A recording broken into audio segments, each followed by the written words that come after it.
Ma la bellezza di questa torta brioche bigusto farcita, amici miei belli, ma che ve lo dica a fa? Per non parlare della sua bontà, goduriosità, sofficità, che dite? Sa da fa assolutamente, prepariamola insieme. Nella ciotola della planetaria ho versato la farina e il lievito, le uova, zucchero, faccio partire a velocità 1 e aggiungo il latte. il miele. Lavoro l'impasto a velocità 2, poi verso il minuto 8 circa aggiungo il sale. Sto aggiungendo il burro. Il burro l'ho aromatizzato precedentemente con la bacca di vaniglia e la buccia grattugiata di un'arancia. Allora, nel frattempo mi preparo questa specie di pasta di cacao dove andremo ad aggiungere un po' di cacao, Acqua e mescolo. dovremo ad aggiungere nell'impasto per farlo diventare cacao cioccolatoso. Vedete? Pastosa, vedete? Vado a dividere l'impasto in due. Da una parte andiamo a fare giusto qualche piega, una leggera pirlatura.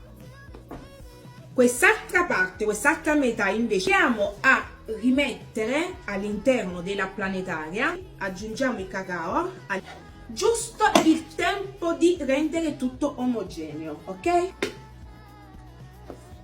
Pieghiamo l'impasto così su se stesso, pirlatura, amici miei belli, vedete quanto è bella?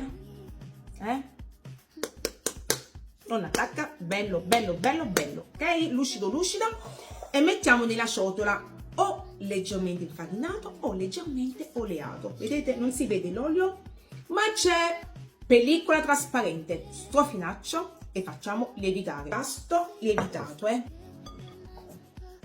guardate. Con l'aiuto del mattarello stendo i due impasti su un piano infarinato ad uno spessore di 5 Ho fatto mm. due rettangoli, vado a sovrapporre. Volendo potete anche fare all'incontrario, mettendo quello al cacao sopra. Infatti ho preparato in entrambe le versioni, poi vi farò vedere. Arrotolo, ma non del tutto, Come avete visto ho farcito con la Nutella e vado a rotolare. E mi lascio questa parte qua. Che succede questa parte qua? Vado a fare dei ritagli, così. Arrotolate ogni striscia, ma come si chiamano queste cose? Vabbè, comunque ci siamo capiti, su se stesse, formando una spirale. E terminare questo arrotolamento. Ma quante R ci sono? Insomma è bellina, yeah. Adesso stampo imburato e infarinato. Ecco qua. Andiamo a unire queste due parti finali. Questa è la versione con il cacao sopra, questa è la versione con la parte bianca sopra. Adesso copriamo e facciamo lievitare. Ecco come si presenta dopo la lievitazione. È aumentato di volume come si può vedere e poi andiamo a spennellare con un mix di uova e latte. Qui ho messo anche i zuccherini, questa versione Amici chiara. belli, adesso forno.